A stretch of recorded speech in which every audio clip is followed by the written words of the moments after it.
ابتدا ہے اللہ کے بابرکت نام سے جو بڑا مہربان اور نہایت رحم کرنے والا ہے۔ تمام دیکھنے اور سننے والوں کو السلام علیکم ورحمۃ اللہ وبرکاتہ۔ آج کی اس ویڈیو میں ہم سورہ یوسف کی تفسیر میں خواب اور آداب خواب کے حوالے سے گفتگو کریں گے۔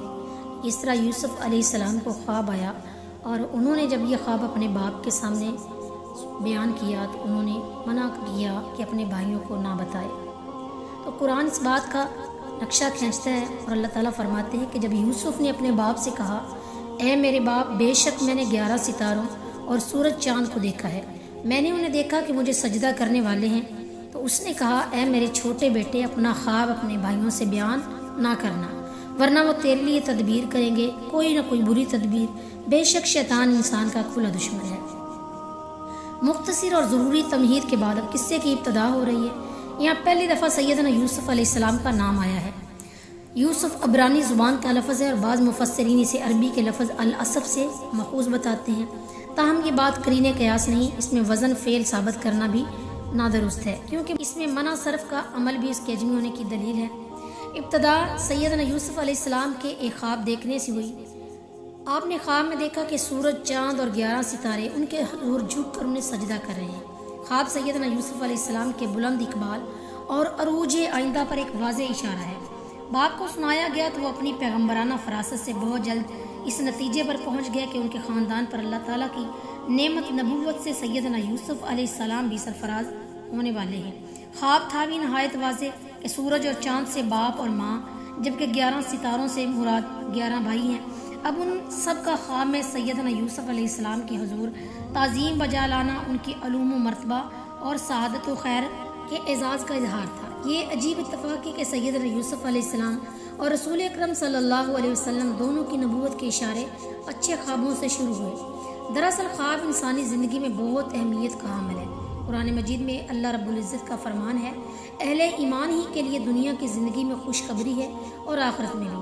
سیدنا ابو درداء رضی اللہ تعالیٰ عنہ نے آیت میں مذکور خوشخبری کے متعلق دریافت کیا تو آقا صلی اللہ علیہ وسلم نے فرمایا، یہ وہ نیک خواب ہے جو مسلمان خود دیکھتا ہے یا کوئی دوسرا اس کے لیے دیکھتا ہے۔ خود رسول اللہ صلی اللہ علیہ وسلم کا خواب سے رغبت کا یہ عالم تھا کہ آپ ہر صبح نماز کے بعد دریافت فرماتے کہ کسی نے کوئی خواب دیکھا ہے تو سنائے۔ جب آپ نماز صبح کے بعد رخ مبارک نمازیوں کی طرف کرتے تو دریافت فرماتے، آج شب تم میں سے کسی نے خواب دیکھا ہے؟ نیز فرماتے، آگاہ رہو، میرے بعد نبوت میں سے نیک خواب ہی باقی ہے۔ یہاں حضرت یعقوب اور سیدنا یوسف علیہ السلام کو اپنے بھائیوں سے خواب ذکر نہ کرنے کا مشورہ دیتے ہیں۔ اہل کتاب نے لکھا ہے کہ سیدنا یوسف علیہ السلام اس بات پر قائم نہ رہ سکے۔ قرآن مجید اس سلسلے میں خاموش ہے اور کریم ابن کریم کی معصومانہ فطرت سے بھی یہ بات یقیناً بعید ہے۔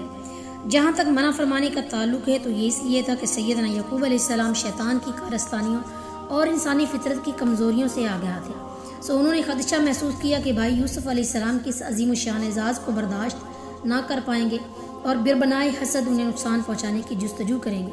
سیاق کلام سے محسوس ہوتا ہے کہ آپ کس بات پر یوسف علیہ السلام نے معصومانہ حیرت ظاہر کی تھی کہ کیا بھائی بھی ایسا کر سکتے ہیں؟ تو آیت کا اگلا حصہ اسی سوال کا جواب ہے کہ یقیناً کر سکتے ہیں، اس لیے کہ شیطان انسان کا کھلا دشمن ہے۔ آیت مذکورہ سے معلوم ہوتا ہے کہ حاصل سے نعمت چھپا لینا نہ صرف جائز بلکہ انجام کے اعتبار سے بہت بہتر ہے۔ نیز ثابت ہوا کہ نقصان کا اندیشہ ہو تو کسی کا عیب بتایا جا سکتا ہے اور یہ غیبت میں شامل نہیں۔ اب بات کرتے ہیں خواب کے آداب کی گفتگو کے حوالے سے کہ خواب کے آداب کیا ہیں۔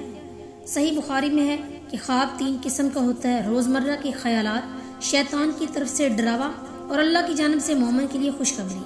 اسے نفس کی ظاہر ہے کہ کوئی اہمیت نہیں، یہ انسان کے وہ تشنہ خواہشات اور آرزوئیں ہوتی ہیں عالم بیداری میں جن کا وقوع محال ہوتا ہے، چنانچہ دل کے بہلانے کو پھر نفس انسان انہی محال امور کی خواب میں تکمیل و تعمیل کر کے شاد کام کرتا ہے۔ رہ گئی 2 قسمیں، یعنی شیطانی ڈراوے اور پھر رحمانی بشارتیں۔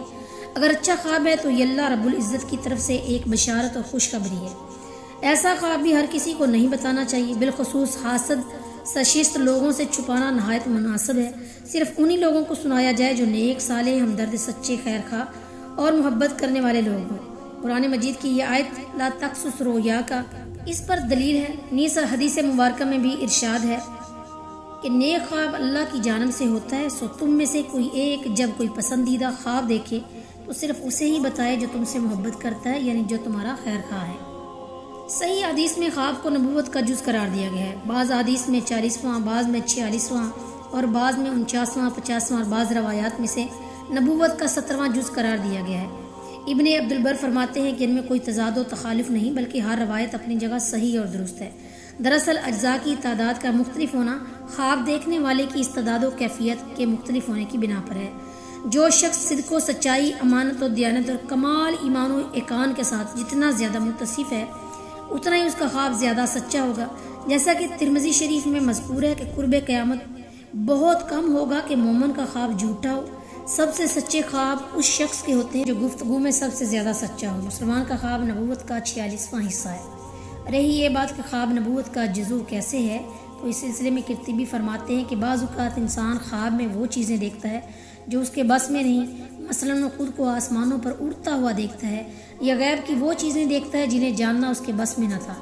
تو ایسی اشیاء کے علم کا حصول اس کے لیے بجز توفیق و الہام الہی کے علاوہ ممکن نہ تھا، جو فی الاصل نبوت کا خاصہ ہے۔ چنانچہ یہی باعث ہے کہ خواب کو نبوت کا ایک جز قرار دیا گیا ہے۔ یہ بھی یاد رہے کہ ہر قاعدے اور کلیے میں استثناء بھی ہوتا ہے۔ چنانچہ کبھی جھوٹے اور فاسق و فاجر کو بھی سچا خواب دکھائی دیا جا سکتا ہے۔ اس سے فاسق و فاجر کو نیک و صالح قرار نہیں دیا جا سکتا۔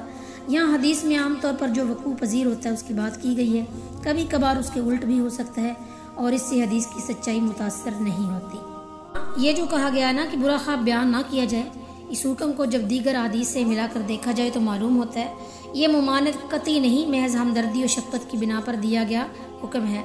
دلیل اس کی یہ ہے کہ خود رسول اللہ صلی اللہ علیہ وسلم نے بعض ایسے خواب صحابہ رضوان اللہ علیہ مجمعین سے بیان فرمائے ہیں کہ جن کو بشارت یا خوشخبری قرار نہیں دیا جا سکتا۔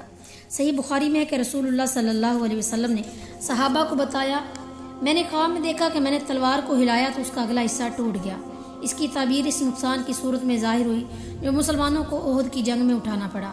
میں نے دوبارہ اس تلوار کو ہلایا تو وہ پہلے سے بھی زیادہ شاندار بن گئی۔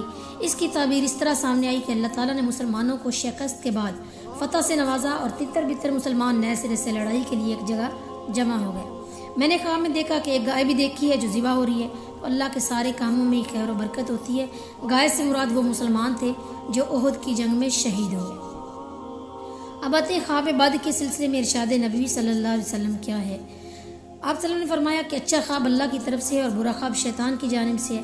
جب تم میں سے کوئی برا اور ناپسندیدہ خواب دیکھے تو اپنی بائیں طرف تھوکے اور اس خواب سے اللہ کی پناہ مانگے، تو یہ خواب اس کے لیے چندہ ضرر رسا ثابت نہیں ہوگا۔ اور ایک دوسری روایت میں ہے کہ جب کوئی ناپسندیدہ خواب دیکھے تو اولاً کسی سے بیان نہ کرے اور ثانیاً اٹھے اور اٹھ کر نوافل ادا کرے۔ بخاری ہی میں دوسری جگہ پر بھی یہی ارشاد ہے کہ جب کوئی خواب میں ناپسندیدہ چیز دیکھے تو اس خواب کے شر سے اور شیطان کے شر سے اللہ کی پناہ طلب کرے۔ مزید یہ کہ 3 بار بائیں طرف تھوک دے اور کسی سے بھی اس کا تذکرہ نہ کرے، ایسی صورت میں اس کا کچھ بھی نقصان نہیں ہوگا۔ ابن سیرین رحمۃ اللہ علیہ ایک صالح اور بہت بڑے ماہر تعبیر گزرے ہیں۔ بات کی تہہ تک پہنچ جانے اور نہایت کریم قیاس تعبیر کرنے میں انہیں ملکہ حاصل تھا۔ ایک شخص نے نہایت ڈرونا خواب دیکھا، وہ سخت پریشان تھا، تو ابن سیرین نے انہیں الفاظ نصیحت فرمائی کہ حالت بیداری میں اللہ سے ڈرتے رہو اور پھر خواب میں جو کچھ بھی دیکھو اس کی پرواہ کرنے کی ضرورت نہیں۔ اب آتے ہیں آیت کے آخری حصے کی طرف۔ ان الشیطان للانسان عدو مبین، یعنی شیطان انسان کا کھلا دشمن ہے۔ شیطان انسان کا وہ دشمن ہے جو اعلانیہ اس کی دشمنی پر ہر آن چوکس رہتا ہے۔ جب تک وہ بندوں سے کوئی غلطی اور کوئی گناہ کروا نہیں لیتا اسے چین نصیب نہیں ہوتا۔ اس نے خود نافرمانی کر کے اپنا ٹھکانہ جہنم بنا لیا ہے، اب دوسروں کا جنت جانا اس سے برداشت نہیں ہو پاتا۔ چنانچہ اللہ رب العزت نے اہل ایمان کو اس سے باخبر رہنے کا اعلان فرمایا اور ارشاد فرمایا، یقیناً شیطان تمہارا دشمن ہے، سو تم اسے دشمن جانو کہ اپنی جماعت کو پکارتا ہے تاکہ انہیں اہل جہنم میں سے کر دے۔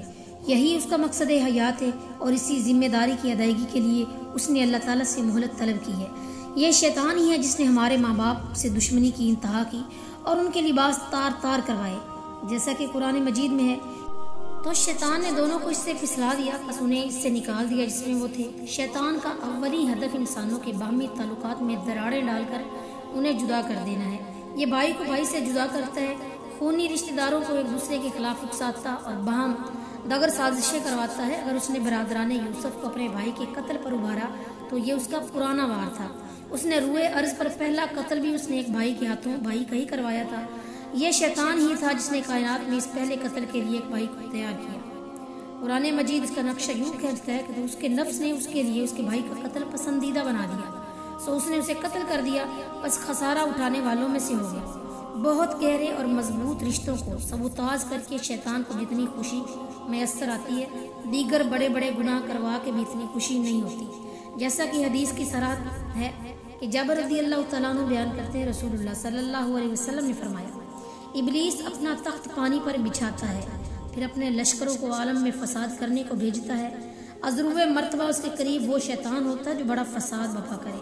کوئی شیطان کہتا ہے کہ میں نے فلاں کام کیا، کوئی کہتا ہے فلاں کیا۔ شیطان کہتا ہے کہ تو نے کچھ بھی نہیں کیا، پھر ایک آ کر کہتا ہے کہ میں نے فلاں کو نہ چھوڑا، یہاں تک کہ اس کے اور اس کی بیوی کے درمیان جدائی ڈال کے رکھ دی۔ شیطان اسے قریب کرتے ہوئے کہتا ہے ہاں تو نے بڑا کام کیا، اور راوی حدیث آمش کہتے ہیں بلکہ وہ اسے سینے سے لگا کر بھینچ لیتا ہے۔